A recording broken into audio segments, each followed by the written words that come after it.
Hype is a funny thing. It can either propel excellent games into the stratosphere or create expectation that's practically impossible to live up to. Enter Gears of War, arguably the most anticipated Xbox 360 game on Microsoft's docket. We already know it's one of the best looking console games in existence, and we know that it's incredibly violent. What's left to answer is whether all the pieces come together to create a seamless picture, or if it's just another cog in the machine.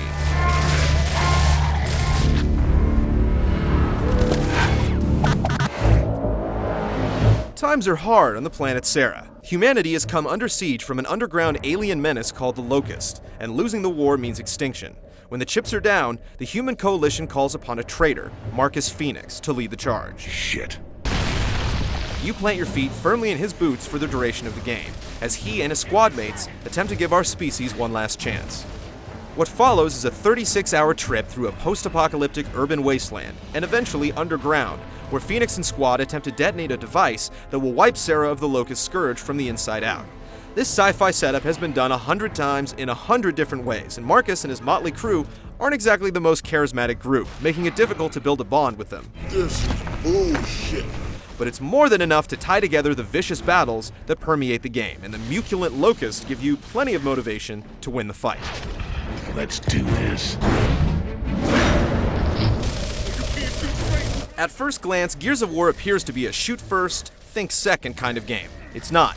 Taking cover is essential if you want to survive more than a couple of minutes. You've seen these duck and shoot mechanics at play in plenty of other games, but never one as visceral or violent as Gears. The health system is set up similarly to that of industry juggernaut Halo. You have a shield, and when it's depleted, you die. However, taking cover will allow it to replenish, adding a nice cat and mouse aesthetic to the proceedings. The twist is that your squad mates can be down, a period of time where they're slowly bleeding out, awaiting death. If you can reach them during this vulnerable time, you can revive them. Take too long, and the Locust will finish them off, and you'll be starting back at one of the game's plentiful checkpoints. Come get me. As you might guess, weapons are essential to survival in Gears of War, and the arsenal on offer does not disappoint. There are 4 different munition types you can have on you at all times, and if you find an armament that you'd rather wield, you have to drop the weapon from that class. It adds some strategy to the mix, and the game does an excellent job of supplying you with the hardware you need to get the job done. There are the typical machine guns, shotguns, rocket launchers, and pistols, but what would a sci-fi game be without some out-of-this-world guns? Gears of War has plenty. The Hammer of Dawn allows you to mark a target, and a laser beam will come down from the heavens and fry them. This is especially useful for the larger creatures, and there are plenty of those. The only caveat is that you have to be outside to use it. There's also a bow with exploding arrows, but the weapon is far too archaic for a game that's supposed to be set in the future. In addition to the single-player quest, which will take an average player around 8 hours to blast through, you can play the entire game cooperatively, both online and off. In this option, players can revive each other once downed, and jump right in at any point simply by plugging in a controller. It's a great way to extend the life of the game, and will undoubtedly become a huge hit when you return from the pub with your buddies. So while the single-player campaign can basically be finished in one sitting for the dedicated, what will keep Gears of War inside your 360 for months to come is the multiplayer. Only 8 players can slug it out at once, but the game has been designed entirely around this number, so there's very little downtime. In fact, the maps are really what make this mode. They're very cleverly designed with the right weapons in the right spots to make sure things are nice and balanced. One thing that isn't particularly balanced is the chainsaw bayonet that's attached to the standard issue assault rifle. After a few hours playing multiplayer, you'll realize that it's easily the most lethal weapon in the arsenal. Once you've locked onto someone and started sawing, they can't escape. However, it takes a couple of seconds before the chainsaw will start doing its bidding, and smart players can interrupt it with a burst of machine gun fire. So eventually, multiplayer matches boil down to a lot of luck as players randomly switch between the chainsaw and machine gun, hoping for the easy kill. Who gets the saw started first is a roll of the dice a lot of the times. The multiplayer modes are fairly typical, but fun nonetheless. You have the standard last man standing, assassination where each team has a leader that must be protected, and execution where each player must be finished with either a head stomp or a chainsaw. Of course, you also get the typical deathmatch fare, and downloadable content is sure to come in the near future. Despite the quirks with the chainsaw bayonet, the multiplayer options are a ton of gory fun, and while the single-player campaign isn't as long as we'd hoped, the co-op remedies the situation a great deal.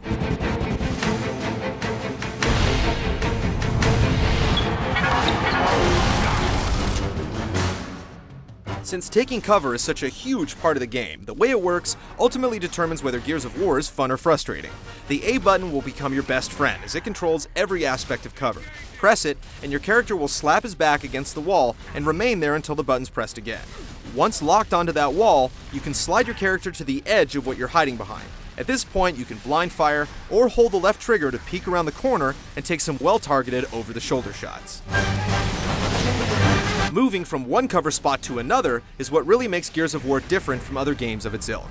If you hold right or left on the analog stick and tap the A button, your character will automatically perform a barrel roll and take cover in the next position. Likewise, you can hold forward and press A and he'll advance and take cover. It works great when you're in a standard controlled situation, but it can also cause problems when things get hectic. The A button also controls barrel rolls when you're freely running, which comes in handy when you're trying to escape some serious heat, but a lot of times you'll attempt an evasive roll and end up locking onto an object and taking cover, making you a sitting duck. This can be especially frustrating in the multiplayer modes. Additionally, holding down the A button will make your character sprint. The animation and camera work for this is simply incredible, but it obscures your view of anything in front of you.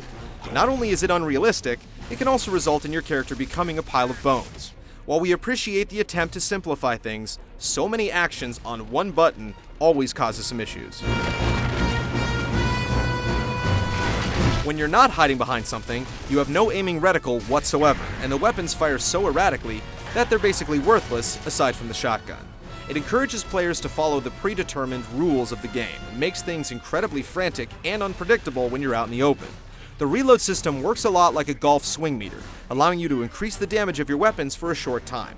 It's a nice touch that shows the attention to detail that permeates the entire game. Many of the missions revolve around rescuing other squads, or otherwise getting from point A to point B. You'll pilot a vehicle during one stage and follow paths of light in another, but otherwise the objectives are very straightforward.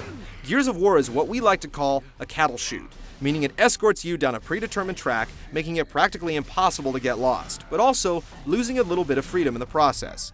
At certain points in the game, you'll be asked to choose between two paths. While these sections aren't especially long, they do provide incentive for multiple playthroughs in conjunction with hidden cog tags that unlock various achievements.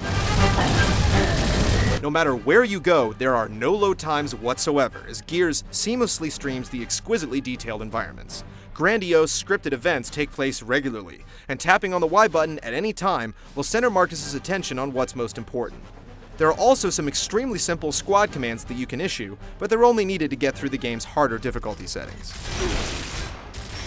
For lack of a better phrase, the gameplay in Gears of War will keep you on the edge of your seat, primarily because the enemy AI is so impressive. Just like the Halo series, you'll see the same 4 or 5 enemy types over and over, but their intelligence and ability to navigate the environment makes each battle feel completely fresh. Sure, the mission objectives are typical and there's not much freedom, but it manages to capture the most important aspect of any video game: pure, unadulterated fun.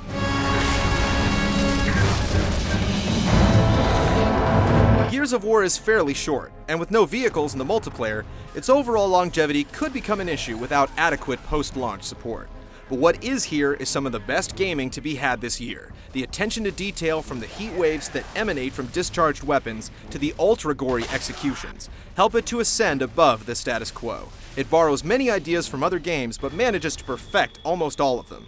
It's all the little things that add up to make Gears of War an experience like no other, and one that every adult with an Xbox 360 would be a fool not to experience. I guess your ass is doomed, No more favors, asshole.